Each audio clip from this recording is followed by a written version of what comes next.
વિદ્યાર્થી મિત્રો, BA semester 1ના મુખ્ય વિષય મેજર 1માં આપ સૌનું સ્વાગત છે।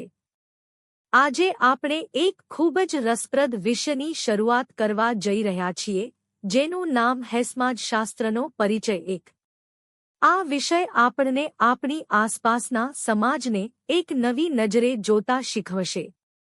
તો ચાલો આ સફરની શરૂઆત કરીએ। પ્રકરણ 1, ભારતમાં સમાજશાસ્ત્રનો ઉદ્ભવ અને વિકાસ। કોઈપણ વિષયને સમજવા માટે તેનો ઇતિહાસ જાણવો ખૂબ જરૂરી છે। આપણો ભારતીય સમાજ ઘણો પ્રાચીન અને વૈવિધ્યસભર રહ્યો છે। સમય બદલાયો, પરિસ્થિતિઓ બદલાઈ અને પ્રાચીન પરંપરાઓમાંથી આપણો સમાજ આજના આધુનિક યુગ તરફ આગળ વધ્યો। આ ઐતિહાસિક અને સામાજિક પરિવર્તનોએ જ ભારતમાં સમાજશાસ્ત્રના વિકાસમાં એક મહત્વની ભૂમિકા ભજવી છે। આવો સમજીએ કે આ વિકાસ કઈ રીતે થયો। આ પ્રક્રિયા મુખ્યત્વે 4 તબક્કામાંથી પસાર થઈ છે। પહેલો તબક્કો બ્રિટિશ શાસન, 19મી સદીના સામાજિક સુધારા અને ભારતીય રાષ્ટ્રવાદ, જેણે નવી સામાજિક પરિસ્થિતિઓનું નિર્માણ કર્યું। બીજો તબક્કો પાશ્ચાત્ય શિક્ષણ, વહીવટી જરૂરિયાતો જેવી કે વસ્તી ગણતરી અને ભારતીય વિદ્વાનોની આંતરદૃષ્ટિથી સમાજશાસ્ત્રનો ઉદ્ભવ થયો। ત્રીજો તબક્કો મુંબઈ અને કલકત્તા જેવી યુનિવર્સિટીઓમાં સમાજશાસ્ત્ર વિભાગોની સ્થાપના થઈ, જેમાં જીએસ ધુરીએ જેવા મુખ્ય વિચારકોએ મોટું પ્રદાન આપ્યું। ચોથો તબક્કો આજના આધુનિક અને સમકાલીન સમયમાં વિવિધ સૈદ્ધાંતિક અભિગમો અને વૈશ્વિક પ્રભાવ સાથે આ વિષય વધુ મજબૂત બન્યો છે। ઐતિહાસિક દૃષ્ટિએ જોઈએ તો પ્રખ્યાત સમાજશાસ્ત્રી યોગેન્દ્ર સિંહના જણાવ્યા મુજબ ભારતમાં આ વિકાસને 2 મુખ્ય ભાગમાં વહેંચી શકાય છે।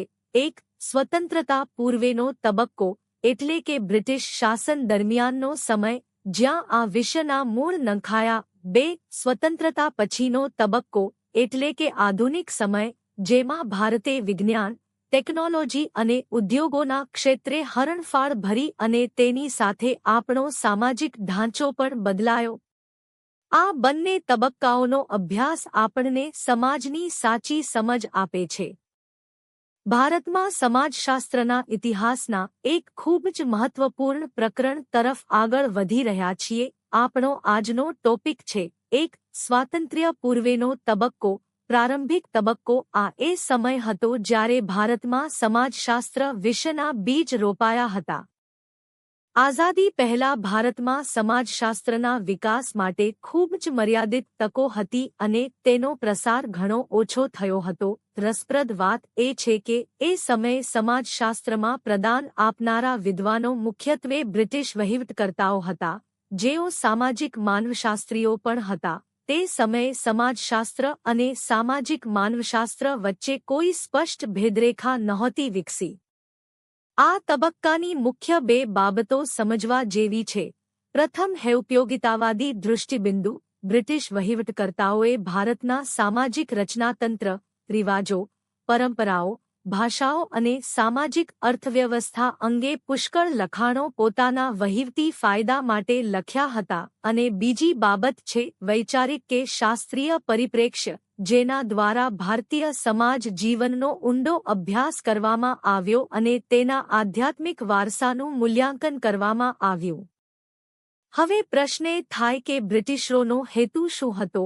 જાણીતા સમાજશાસ્ત્રી એમ.એન. શ્રીનિવાસ નોંધે છે કે બ્રિટિશરોને ભારતમાં પોતાનું સરકારી તંત્ર સરળતાપૂર્વક ચલાવવું હતું। તે માટે તેમને ભારતીય સંસ્કૃતિ અને સામાજિક જીવનનું જ્ઞાન મેળવવું જરૂરી લાગ્યું અને આ જ જરૂરિયાતમાંથી ભારતમાં સમાજશાસ્ત્રનો ઉદ્ભવ થયો। તેમનો મુખ્ય હેતુ તેમની પોતાની વહીવટી જરૂરિયાતો એટલે કે ઉપયોગિતાવાદી દૃષ્ટિ પૂરી પાડવાનો જ હતો। આ જ સમયગાળા દરમિયાન આધુનિક અંગ્રેજી શિક્ષણની અસર નીચે ઉચ્ચ જ્ઞાતિના લોકોમાં જાગૃતિ આવી। બીજી તરફ ગરીબ અને નિમ્ન જ્ઞાતિના લોકોનું ખ્રિસ્તી ધર્મમાં પરિવર્તન થઈ રહ્યું હતું। આ બધા કારણોસર ઉચ્ચ જ્ઞાતિના લોકોમાં રાષ્ટ્રવાદી ભાવનાનો વિકાસ થયો। રાજા રામમોહન રાય, ઈશ્વરચંદ્ર વિદ્યાસાગર, સ્વામી વિવેકાનંદ, સ્વામી દયાનંદ સરસ્વતી, સ્વામી શ્રદ્ધાનંદ, લાલા લજપતરાય અને દાદાભાઈ નવરોજી જેવા મહાનુભાવોના સુધારણા અને રાષ્ટ્રવાદી વિચારો તેમજ તેમના લખાણોએ સમાજશાસ્ત્રના ઉદ્ભવ માટે એક મજબૂત બૌદ્ધિક વાતાવરણ તૈયાર કર્યું. મિત્રો, હવે આપણે સમજીએ કે ભારતમાં આ વિષયની શરૂઆત મોડી કેમ થઈ. ડોક્ટર દેસાઈ નોંધે છે કે એક વિજ્ઞાન તરીકે ભારતમાં સમાજશાસ્ત્રનો ઉદ્ભવ ઘણો મોડો થયો છે. ડીપી મુખર્જી અને બોટોમોરના મતે આ ઉદ્ભવ 1919 પછી જ શક્ય બન્યો. આ મોડા આવવા પાછળ બે મુખ્ય કારણો હતા. એક તો બ્રિટનની પરંપરાઓનું આંધળું અનુકરણ અને બીજું તે સમયે ભારતમાં સામાજિક ટીકા કે વિશ્લેષણ માટે યોગ્ય વાતાવરણનો અભાવ. આ બંને કારણોએ ભારતમાં સમાજશાસ્ત્રના વિકાસને શરૂઆતમાં અવરોધ્યો હતો. આગળ જતા વર્ષ 1900 થી 1920 દરમિયાન સમાજશાસ્ત્રને ભારતની યુનિવર્સિટીઓમાં પહેલા એક વિષય તરીકે અને ત્યારબાદ એક સ્વતંત્ર શૈક્ષણિક શાખા તરીકે સ્થાન મળ્યું. ભારતમાં આ શિક્ષણ વ્યવસ્થા શરૂ કરવાનો શ્રેય પ્રણેતા બીએનસીલના ફાળે જાય છે. તેમના પ્રયત્નોથી જ ભારતમાં તુલનાત્મક સમાજશાસ્ત્ર કમ્પેરેટિવ સોશિયોલોજી પરના ઊંડા અભ્યાસોનો વિકાસ થયો. 1920 અને 1930ના દાયકામાં એક નવો વળાંક આવ્યો. ભારતીય પ્રણેતાઓ જેવા કે બી.એન. સીલ, જી.એસ. ધુર્વે, રાધાકમલ મુખર્જી અને ડીપી મુખર્જી જોકે પશ્ચિમી શિક્ષણથી રંગાયેલા હતા, છતાં તેમનામાં રાષ્ટ્રવાદી સભાનતા અદ્ભુત હતી. પશ્ચિમી વિદ્વાનો ભારતની જ્ઞાતિ, આદિવાસીઓ અને ગ્રામીણ સમુદાયોને અલગ-અલગ જોતા હતા અને તેમની વચ્ચેના પરસ્પર સંબંધોની અવગણના કરતા હતા. આપણા આ ભારતીય ચિંતકોએ પશ્ચિમી વિદ્વાનોના એ મર્યાદિત દૃષ્ટિબિંદુને ખુલ્લો પડકાર ફેંક્યો. કોઈપણ વિષયના પ્રચાર માટે સાહિત્ય બહુ જરૂરી છે. સ્વાતંત્ર્ય પૂર્વે સમાજશાસ્ત્રના વિચારોના આદાનપ્રદાન માટે મહત્વના સામયિકો એટલે કે જર્નલ્સ શરૂ થયા. જેમાં 1920માં શરૂ થયેલું ઇન્ડિયન જર્નલ ઓફ સોશિયોલોજી અને 1934માં શરૂ થયેલું ઇન્ડિયન સોશિયોલોજીકલ રિવ્યૂ મુખ્ય છે. આ સામયિકોએ ભારતની નવી પેઢીના સમાજશાસ્ત્રીઓનું વૈજ્ઞાનિક સામાજિકીકરણ કરવામાં અને તેમને એક પ્લેટફોર્મ પૂરું પાડવામાં ખૂબ મોટી ભૂમિકા ભજવી. વિષયને સ્થિર કરવા માટે સંસ્થાઓનો સાથ જરૂરી હતો.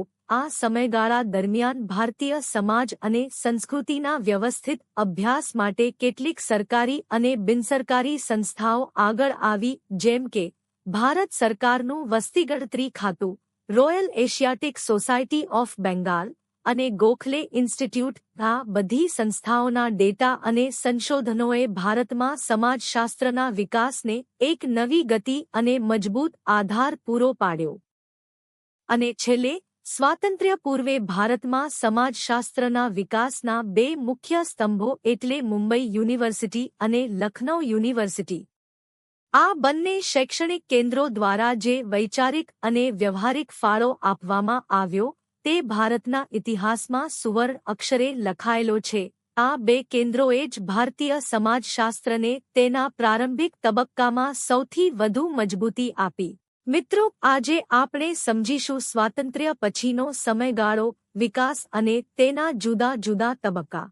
સ્વાતંત્ર્ય બાદ ભારતમાં સમાજશાસ્ત્રની લોકપ્રિયતા ખૂબ વધવા લાગી. યુનિવર્સિટીઓ, કોલેજો અને આ વિષય ભણતા વિદ્યાર્થીઓની સંખ્યામાં મોટો વધારો થયો. પ્રખ્યાત સમાજશાસ્ત્રી શ્રીનિવાસે નોંધ્યું છે કે કઠિન વિષયોની સામે સમાજશાસ્ત્ર એક સહેલો અને આકર્ષક વિકલ્પ પૂરો પાડે છે, જેના કારણે તે વિદ્યાર્થીઓમાં વધુ લોકપ્રિય બન્યું. એક કાર્યાત્મક પરિપ્રેક્ષ્યનું વર્ચસ્વ. સ્વાતંત્ર્ય બાદ ભારતીય સમાજશાસ્ત્રમાં ઘણા મહત્વના તબક્કાઓ આવ્યા, જેમાં પહેલો તબક્કો છે કાર્યાત્મક પરિપ્રેક્ષ્યનું વર્ચસ્વ. યોગેન્દ્રસિંઘે નોંધ્યું છે કે 1950ના દાયકા દરમિયાન ભારતીય સમાજશાસ્ત્ર પરથી બ્રિટિશ અને યુરોપિયન અસરો ઘટવા લાગી અને તેના સ્થાને અમેરિકન સમાજશાસ્ત્રની અસર વધવા લાગી. આ અસર ભારતીય સમાજના સામાજિક અને આર્થિક વિકાસના નમૂનાઓ પર સ્પષ્ટ જોઈ શકાતી હતી. 2. સમાજશાસ્ત્રનું સ્વદેશીકરણ. ત્યારબાદ આવ્યો બીજો તબક્કો સમાજશાસ્ત્રનું સ્વદેશીકરણ. 1900નો દાયકો ભારતીય સમાજના અભ્યાસ માટે પરિવર્તનનો ગાળો રહ્યો. આ સમય દરમિયાન જૂના કાર્યાત્મકવાદની પ્રસ્તુતતા પર શંકાઓ ઊભી થઈ અને સમાજના અભ્યાસમાં તેનું મહત્વ ધીમે ધીમે ઘટવા લાગ્યું. 3. વિશેષીકરણ અને વિભેદીકરણનો તબક્કો. ત્રીજો તબક્કો વિશેષીકરણ અને વિભેદીકરણનો હતો. આઝાદી પછી ભારતમાં શહેરીકરણની ગતિ ખૂબ જ ઝડપી બની, જેના કારણે સમાજમાં અનેક નવી સમસ્યાઓ પેદા થઈ. આથી સમાજશાસ્ત્રમાં નગરરચના, શહેરી સંગઠન, નગર સમુદાય વિકાસ અને શહેરી જીવનશૈલીની ગ્રામ્ય જીવન પર અસરો જેવા વિશિષ્ટ ક્ષેત્રોમાં ઊંડાણપૂર્વક અભ્યાસ શરૂ થયા. 4. પદ્ધતિઓનો વિકાસ અને 5. પરિપ્રેક્ષ્યોનું વિભેદીકરણ. ચોથા અને પાંચમા તબક્કામાં પદ્ધતિઓ અને દ્રષ્ટિકોણનો વિકાસ થયો. એક તરફ સંશોધનની નવી પદ્ધતિઓ જેવી કે નિરીક્ષણ, મુલાકાત, પ્રશ્નાવલી અને આંકડાશાસ્ત્રીય પદ્ધતિઓનો ઉપયોગ વધ્યો તો બીજી તરફ 1970ના દાયકામાં ભારતીય સમાજને સમજવા માટે કાર્યાત્મકવાદ સિવાયના અન્ય પરિપ્રેક્ષ્યો જેમ કે માર્ક્સવાદ, એથનોસોશિયોલોજી, ઐતિહાસિક રચનાતંત્રવાદ અને સિસ્ટમિક પરિપ્રેક્ષ્યોનો ઉદય થયો, જેમાં પરંપરા અને પરિવર્તનને સમાન તત્વ તરીકે જોવામાં આવ્યા. 6. રચનાતંત્ર અને ઇતિહાસ તથા પરંપરાના અભ્યાસ ઉપર ભાર. છઠ્ઠો તબક્કો રચનાતંત્ર અને ઇતિહાસ પર ભાર મૂકે છે. 1960ના દાયકાની શરૂઆતમાં સામાજિક રચનાતંત્ર, ઇતિહાસ અને પરંપરાના અભ્યાસને ખૂબ મહત્વ અપાયું, જે 1980ના દાયકામાં વધુ મજબૂત બન્યું.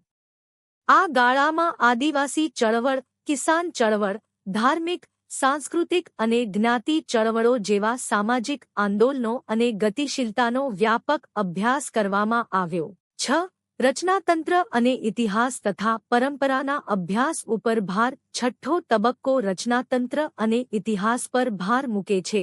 1960ના દાયકાની શરૂઆતમાં સામાજિક રચનાતંત્ર, ઇતિહાસ અને પરંપરાના અભ્યાસને ખૂબ મહત્વ અપાયું, જે 1980ના દાયકામાં વધુ મજબૂત બન્યું. આ ગાળામાં આદિવાસી ચળવળ, કિસાન ચળવળ, ધાર્મિક, સાંસ્કૃતિક અને જ્ઞાતિ ચળવળો જેવા સામાજિક આંદોલનો અને ગતિશીલતાનો વ્યાપક અભ્યાસ કરવામાં આવ્યો. 8. સમાજશાસ્ત્રીય પરિષદ અને 9. સમાજશાસ્ત્રીની ભૂમિકા. છેલ્લે 8મા અને 9મા તબક્કામાં સંસ્થાગત વિકાસ થયો. 1970થી 1983 દરમિયાન ઇન્ડિયન સોશિયોલોજીકલ એસોસિએશનની પરિષદોમાં ભારતમાં થઈ રહેલા વિકાસ અને પરિવર્તનની સમીક્ષા કરવામાં આવી. સમાજશાસ્ત્ર એ સમાજના સંકટકાળની તીવ્ર અનુભૂતિમાંથી જન્મેલું શાસ્ત્ર છે. સામાજિક અસમાનતા અને વિસંવાદિતાએ આ વિષયના વૈજ્ઞાનિક અભ્યાસને પ્રેરણા પૂરી પાડી છે, જ્યાં શરૂઆતના સમાજશાસ્ત્રીઓએ અભ્યાસમાં વસ્તુલક્ષિતા અને તટસ્થતાના મૂલ્યો પર ખાસ ભાર મૂક્યો હતો. હવે વાત કરીએ 10મા અને 11મા તબક્કાની. 10મો મુદ્દો છે હિંસક બનાવો.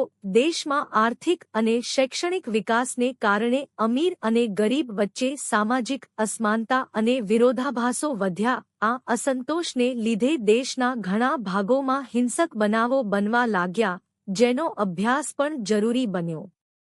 11મો મુદ્દો છે સમાજશાસ્ત્રને વ્યાપક સ્વીકૃતિ. આઝાદી પછી ભારત સરકાર, અન્ય સંસ્થાઓ અને સંગઠનો દ્વારા આ વિષયને વ્યાપક સ્વીકૃતિ મળી. આજે ઉચ્ચતર માધ્યમિક શિક્ષણથી લઈને અનુસ્નાતક, એમફિલ અને પીએચડી સુધી આ વિષયનું શિક્ષણ સરળતાથી ઉપલબ્ધ બન્યું છે.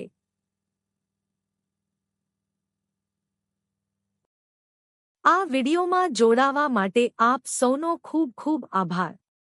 જો તમને આ માહિતી ઉપયોગી લાગી હોય તો વિડિયોને લાઇક કરો, તમારા મિત્રો સાથે શેર કરો અને તમારા વિચારો અમને કોમેન્ટ કરીને જરૂર જણાવો.